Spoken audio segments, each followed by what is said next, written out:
오늘 말씀의 제목을 하나님과 가까이 걸으려면 이렇게 제목을 적어봤습니다. 하나님과 가까이 걸으려면 어떤 길로 가야 하는가, 어떤 선택을 해야 하는가, 함께 야고보서의 말씀을 보면서 우리가 함께 은혜 나누기를 원합니다.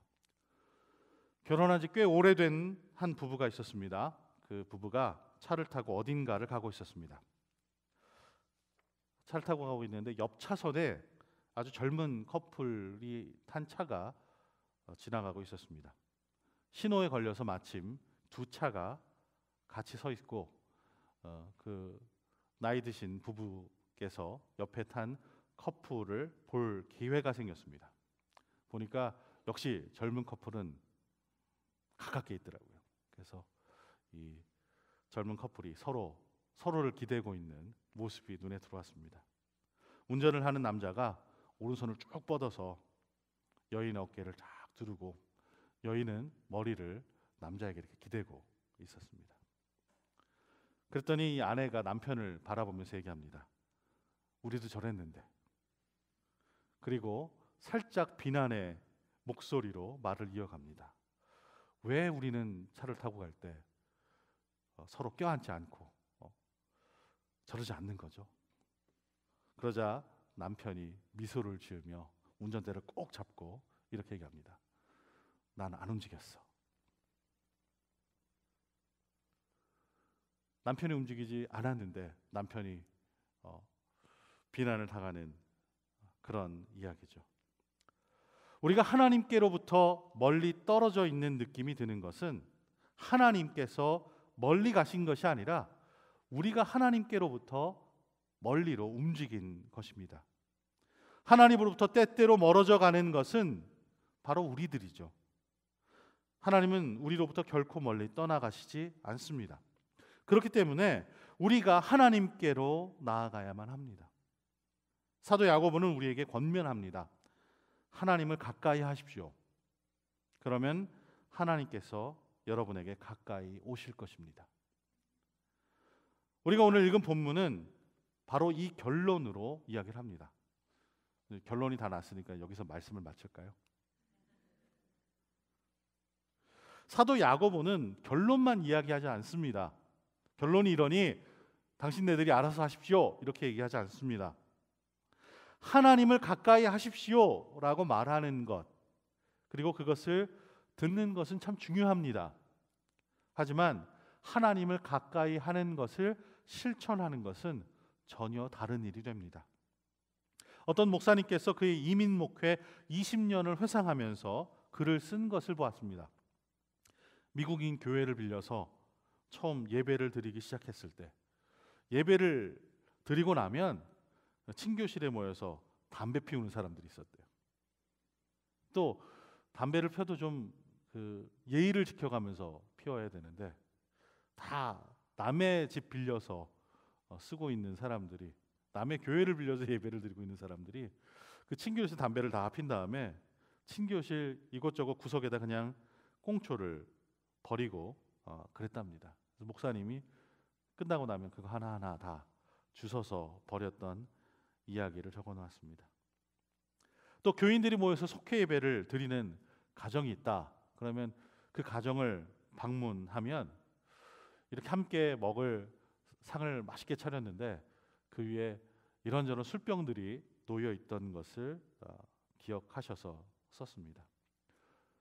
그렇게만 있어도 그래도 괜찮을 텐데 굳이 목사님 불러 옆에 앉히고 한 잔 따라주면서 목사님께 권하는 그런 어찌할 줄 모르는 교인들이 있었답니다. 또 어떤 분들은 목사를 어떻게 불러야 할지 몰라서 어떤 사람은 선생님 하고 부르는 분도 있고 어떤 분은 아저씨라고 부르는 그런 분도 있었답니다. 또 그렇게 함께 모여서 생활을 하다가 가끔 수가 틀리면 목사님과 갈등이 생기면 느닷없이 목사님의 멱살을 잡는 교인들도 있었답니다. 저희 동네 얘기가 아니죠. 먼 데 있는 얘기입니다. 그랬는데 그러했던 사람들이 지금은 변하여서 예배다운 예배를 드리고 교회 이곳저곳에서 봉사를 잘하고 좋은 직분을 맡아서 성경을 가르치고 인도하고 선교 여행을 떠나고 하는 신실한 믿음 생활을 하는 것을 보면서 하나님의 크신 은혜를 찬양하는 이야기가 적혀 있었습니다. 하나님께서 아름답게 다듬어 주시는 이야기죠. 성령으로 은혜로 변화받은 이야기입니다. 그런데 그 변화는 하루아침에 이루어진 것이 아니죠.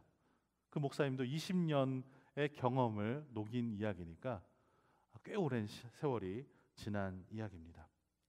하나님과 가까이 걸으면서 조금씩 시작되었던 변화의 이야기가 그곳에 적혀 있었습니다.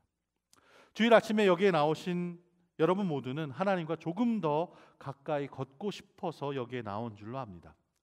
지난 3주 동안 우리는 말씀을 행하는 사람에 대해서, 또 믿음에 대해서, 그리고 말에 대해서 우리가 살펴보았습니다. 오늘은 우리가 함께 배울 것이 바로 지혜입니다. 사도 야고보는 우리에게 하나님과 가까이 걸으십시오 라는 이야기만 하지 않습니다. 하나님으로부터 멀어지게 하는 세상의 지혜에 관해서 경고하고, 또 하나님과 우리를 가깝게 만드는 하늘로부터 오는 지혜에 관해서 이야기합니다. 야고보는 하나님으로부터 멀어지게 하는 세상적 지혜의 길에 관한 묘사를 질문으로 시작을 합니다. 여러분 가운데 지혜롭고 분별력 있는 사람이 누구입니까? 자, 우리는 잘 교육받은 사람들입니다. 그죠? 여러분 하나하나 다 보면 다 똑똑하세요. 다 지혜로우세요. 신방하면서 여러분들의 이야기를 다 들어봤습니다. 여러분들이 어떻게 신앙생활을 하셨는지, 또 미국에 오셔서 어떻게 정착을 하셨는지 여러분들의 이야기를 다 들어보면 그 안에 하나님께서 주신 지혜가 있고, 여러분들의 그 경험들에 참 이것은 이 경험들은, 그리고 이 지식들은 참 귀한 것이구나 하는 것들을 많이 보았습니다. 여러분 교회 봉사 열심히 하십니다. 또 성경 공부도 교회 섬기는 일도 열심히 하십니다. 하지만 그런 지혜나 지식과 경험이 좋은 것이긴 하지만 때로는 하나님과 가깝게 가는 일에 방해가 될 때도 있습니다.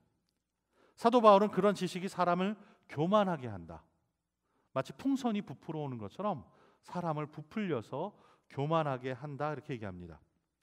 때로는 똑똑한 사람들이 다른 사람들을 낮춰봅니다. 내리 깔아봅니다. 교회에서도 마찬가지입니다.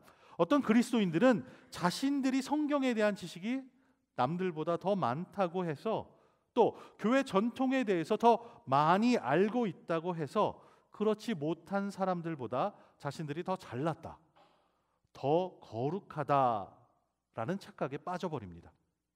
그런데 이런 자부심, 자만심이 사실은 세상적인 지혜로부터 오는 것이고 하나님으로부터 우리를 멀어지게 만드는 것입니다.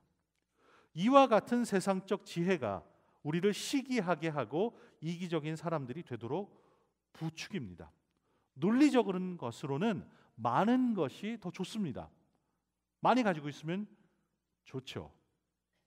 만약 여러분께서 저보다 많은 것을 가지고 있으면 여러분은 논리적으로 저보다 더 훌륭한 분이어야 합니다. 아마 그래서 그런 논리를 가지고 사람들은 더 많이 가지려고 노력을 하나 봅니다. 새로 나온 차를 사고, 새로 나온 옷을 사고, 제일 빠른 컴퓨터를, 그리고 크고 반짝이는 전화기를, 큰 집을, 그리고 잔디가 잘 자란 그런 앞마당을 갖기를 원합니다. 그런데 이런 욕망은 사실 아래로부터, 이 세상으로부터 오는 욕망이고 하나님께 조금이라도 더 가깝게 가도록 돕지는 못하는 그런 지혜입니다. 사도 야고보는 갈등을 일으키는 세상의 지혜에 관해서 계속해서 이야기합니다. 사람들은 가지고 있지 않은 것을 욕망하죠. 원하죠. 내가 갖고 있지 않으니까 내가 그것을 갖고 싶다, 내가 그것을 한번 만져보고 싶다, 내가 그것을 누리고 싶다, 이렇게 생각을 합니다. 그리고 그것을 손에 넣기 위해서 별의별 일들을 다 합니다. 어떤 사람들은 너무 멀리까지 가서 심지어 다른 사람의 목숨까지 빼앗는 일을 합니다. 아침 신문에, 아침 뉴스에 나올 만한 이야기입니다. 이런 뉴스들이 있죠. 험한 동네에서 얼마 되지 않는 돈과 물건 때문에 어떤 사람이 죽었다. 그런 일이 매일매일 일어납니다. 그 지갑을 한번 뺏으려고 그 안에 돈이 얼마 담기지 않았는데 또 누군가의 신발을 뺏으려고 옷을 뺏으려고 사람을 다치게 하거나 죽게 하는 일들이 있습니다. 험한 동네만의 일이 아니에요. 99을 가진 사람이 100을 만들기 위해서 딸랑 하나 가진 사람 것에 그거 전부를 빼앗는 일들이 벌어집니다. 당장 사람을 죽이는 일처럼 보이지 않지만 그것 때문에 그 모든 것을 잃어버린 사람이 우울증에 빠지거나 이 삶을 포기하거나 희망을 갖지 못하는 일들이 생깁니다. 칼과 총을 들지는 않았지만 사람의 목숨이 없어집니다. 한 나라가 또 다른 나라의 자원을 빼앗기 위해서 전쟁을 벌이는 일도 우리가 살면서 또 역사 속에서 배웁니다. 자기 중심적인 세상의 지혜와 시기심은 바로 이렇게 연결되어 있는 것이죠. 그리고 우리가 살아가는 이 나라의 소비적인 문화를 볼 때 별로 놀랍지 않게 그 모습들을 크고 작은 그런 경험으로 우리는 다 봅니다. 누구나 다 잘 살아가길 원합니다. 그리고 우리의 삶의 모습들을 보면 대부분 다 잘 살아가고 있습니다. 그런데 그 잘 산다는 것의 정의가 너무나도 물질적입니다. 많이 가진 사람이 인생의 승리자처럼 살아가는 우리의 모습이 된 것이죠. 그런데 아무리 많이 가지고 있다고 해도 그것을 다 가지고 이 세상을 떠날 수는 없습니다. 세상의 지식은 죽음 앞에 아무런 힘이 없습니다. 세상에 아무리 많은 지혜가 있다고 해도 지식이 있다고 해도 힘이 있고 물질을 가지고 있다고 해도 죽음을 넘지는 못합니다. 딱 거기까지만 갈 수 있는 게 세상의 지혜입니다. 그런데 참 위험한 것은 우리의 영적인 삶도 바로 이런 세상적 지식에 물들어 있다는 것입니다. 야고보가 이야기하듯이 구해도 얻지 못하는 것은 여러분 정욕에 쓰려고 잘못된 동기로 구하기 때문입니다. 야고보는 그렇게 얘기합니다. 사람들은 자신들이 원하는 바를 위해서 기도합니다. 열심히 기도합니다. 우리 한인들은 새벽에도 기도하고 밤늦게도 기도하고 또 주중에 낮에 교회도 나와서 기도하고 그렇게 기도해달라고 하고 서로 모여서 기도를 참 많이 합니다. 그런데 문제는 그렇게 기도하고 바라고 원하는 것들을 가지고 어떻게 하나님을 섬길 것인가에 대한 고민이 없는 채 그저 구한다는 것입니다. 그게 있으면 참 좋겠다. 그 마음이 너무 크다 보니까 내가 이것을 가지고 하나님을 이렇게 섬길 수 있겠다. 이렇게 섬겼으면 좋겠다. 하나님 제가 이렇게 섬기길 원합니다. 라는 생각이 없는 채 구하는 것입니다. 돈을 위해 기도합니다. 힘을 위해 기도합니다. 갖고 싶은 물건들을 위해서 기도합니다. 그리고 그것들을 통해서 편하고 안락한 삶을 누리고 즐기기를 원합니다. 다른 사람들이 저 앞에 가는 것 같아서 그들과 발맞추어 살고 싶어서 그렇게 기도합니다. 그리고 열심히 노력합니다. 열심히 간구하고 기도하니까 믿음이 좋은 사람처럼 보입니다. 하지만 그들의 기도의 내용은 죽음을 넘지 못하는 세상 것들로 가득 차 있습니다. 이런 세상적 지혜에 우리가 깜빡 속기 쉽습니다. 무언가 논리적인 것 같으니까 마치 그렇게 하면 우리의 삶이 잘 채워지고 축복받는 것 같으니까 그렇게 얘기합니다. 그런데 그렇지 않은 때가 있습니다. 우리의 삶을 가만 보면 시집살이 눈물 나게 했던 며느리가 더 엄하게 무서운 시어머니가 되는 것과 마찬가지인 삶의 모습이 있습니다. 우리가 싫어한다 얘기하고 이런 것들에서 좀 벗어났으면 좋겠다 그렇게 바라는 것들을 스폰지가 물을 빨아들이듯이 다 빨아들여서 그대로 따르고 있는 것을 보게 됩니다. 세상적인 지혜를 어느새인가 우리 영적인 삶의 모습에도 다 빨아들여서 그렇게 살고 있습니다. 예전에 어렵고 그래서 그렇게 어려운 일을 당해서 눈물 났던 일을 자신이 다른 이에게 시키고 그들을 어렵게 하는 그런 모습으로 살고 있는 것이죠. 세상에 이런 것들로부터 난 자유롭고 싶어, 나는 이것에서 자유해 라고 얘기하지만 우리의 교회 생활 모습에서, 신앙적인 훈련의 모습에서도 세상적인 것을 꼭 붙들고 살아가는 모습을 발견할 때가 있습니다. 그리스도인들이 이런 함정에 잘 빠집니다. 자신을 돌보고 가정을 돌보는 일은 참 중요합니다. 그리고 열심히 일한 사람이 좋은 것을 누리는 것은 당연해 보입니다. 우리를 사랑해 주시는 하나님께서 당신의 자녀들에게 가장 좋은 것을 주시는 것은 너무나도 당연해 보입니다. 그런데 문제는 우리가 믿는 하나님을, 우리가 함께 모여서 섬기는 이 교회를 부와 명성과 권력을 갖는 데 도움이 되는 종교로 전락시켜 버리는 것이 문제입니다. 어떤 이는 갖고 싶은 것을 위해서 기도하고 다른 이는 착해 보이려고 선행을 합니다. 하나님의 뜻이 우리의 삶을 통해서 이루어지는 것을 위해 기도하는 것이 아니라 내 뜻이 이루어지기 위해 하나님을 이용하는 신앙생활을 하는 함정에 빠져버린 것입니다. 하나님께서는 우리 각 사람에게 꼭 맞는 선한 목적을 주셨는데 그것을 찾기보다 내가 원하는 내 계획만을 가지고 하나님을 이용만 하는 이기적인 욕심이 우리 안에 가득해집니다. 그러다 보니 교회 안에서 열심히 신앙생활을 하는 사람들조차 더 이기적이고 더 자기만 알고 더 자기 자녀만 알고 자기 가족만 챙기는 모습이 있습니다. 아마도 그래서 세상 사람들이 우리 그리스도인들을 욕할 때 제일 많이 쓰는 단어가 이중인격자. 겉으로 나타난 모습과 속마음이 다른 사람들, 그렇게 부르는 것이 아닌가 합니다. 너무 어그러지고 못난 그리스도인이 되어버렸죠. 예수 그리스도를 잘 믿어야 하는데 교회 뜰만 무당집 드나들듯 열심히 밟고 다닙니다. 내가 그렇게 열심히 가서 기도하고 정성을 쌓으면 내 뜻이 이루어지겠지 하는 잘못된 신앙을 우리가 쌓아가고 있는 것이 아닌가, 우리를 돌아봐야 합니다. 그러면 어떻게 이 길을 피할 수 있을까요? 첫 번째로 우리는 그 자부심, 자만심의 길에서 겸손함의 길로 돌이켜야 합니다. 야고보는 선한 행실을 통해서 지혜에서 나오는 온유함으로 자기의 행위를 보이라, 그렇게 권면합니다.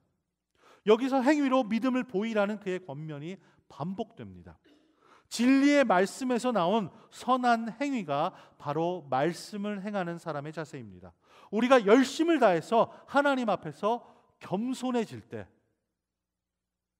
하나님께서는 우리의 생각하는 것, 우리의 행동하는 것을 다듬어서 바꾸어 주십니다. 하나님 앞에 겸손히 엎드려질 때 우리의 교만했던 뜻을 하나님의 선하신 뜻으로 바꾸어 주십니다. 야고보는 다른 구절에서 하나님께 복종하라 이렇게 권면합니다. 바로 이것이 문제의 핵심이죠. 누가 만물을 다스리십니까? 우리 하나님이 다스리십니다. 누가 여러분의 삶을 주관하십니까? 우리 하나님께서 주관하시죠. 그렇다면 여러분이 원하시는 것을 직접 찾으시는 게 옳으십니까? 아니면 하나님께 항복하고 하나님의 뜻을 구하시는 게 옳겠습니까? 우리가 잘 부르는 찬송가 388장은 이렇게 시작합니다.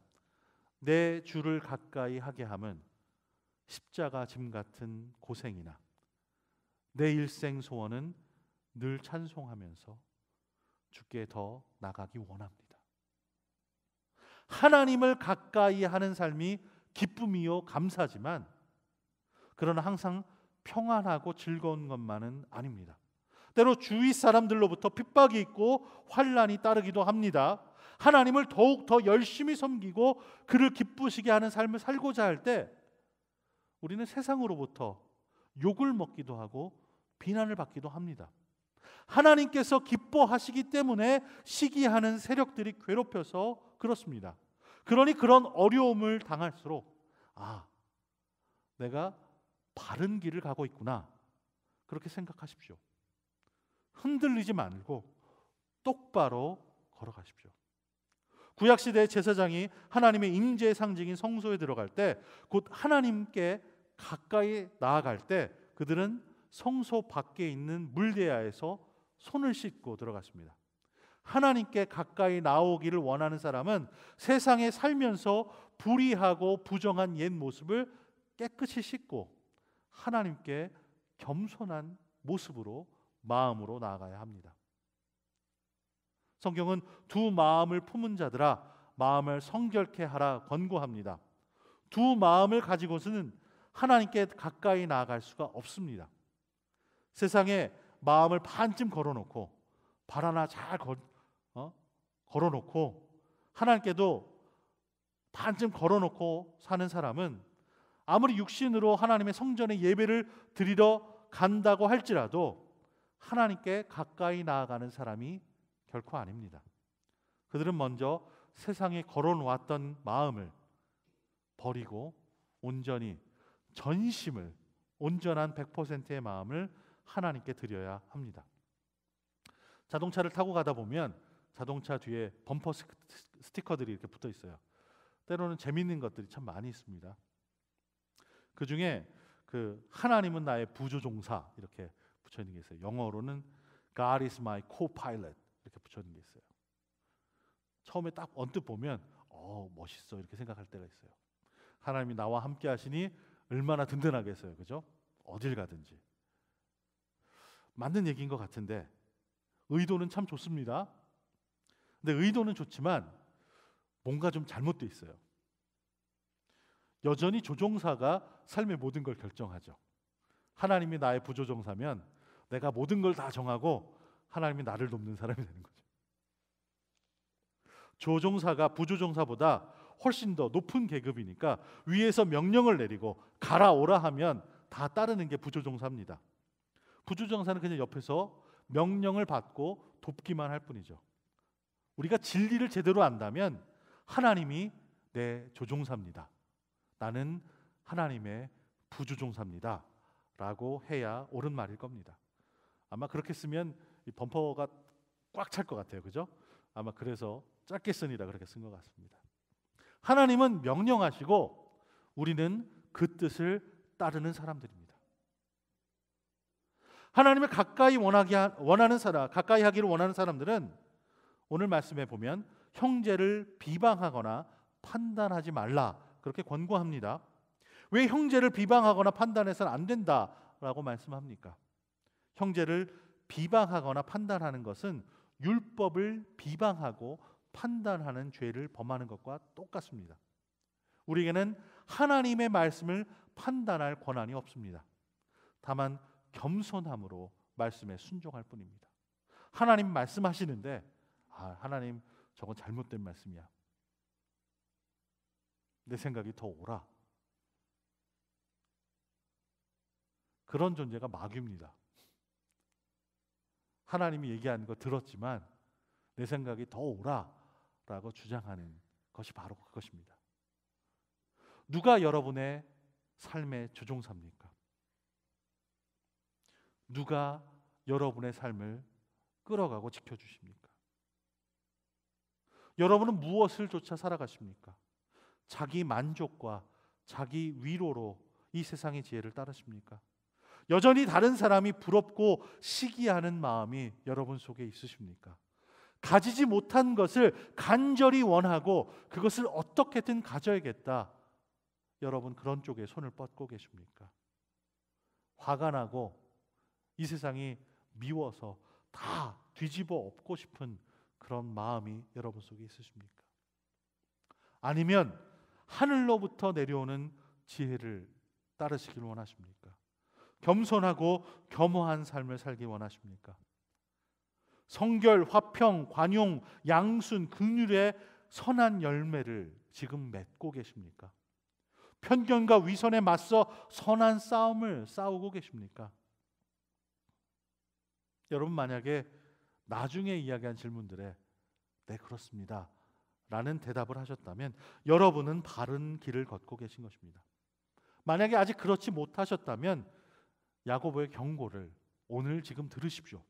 그리고 하나님께 복종하고 마귀에 대적하십시오. 그러면 마귀가 여러분을 피할 것입니다. 하나님은 한 번도 우리를 떠나지 않으셨습니다. 하나님이 아마 옆에서 나는 움직인 적이 없어. 나는 네 조종사인데 네가 마치 네 조종사처럼 네 마음대로 했을 뿐이야. 나는 움직인 적이 없어. 그렇게 우리에게 얘기하실 것입니다. 다만 우리가 움직였죠. 성경 우리에게 이렇게 얘기합니다. 나는 확신합니다. 죽음이나 생명도 천사들이나 악마들도 현재일이나 장래일이나 어떤 능력도 높음이나 깊음이나 다른 어떤 피조물도 그리스도 예수 우리 주 안에 있는 하나님의 사랑에서 우리를 끊을 수 없습니다.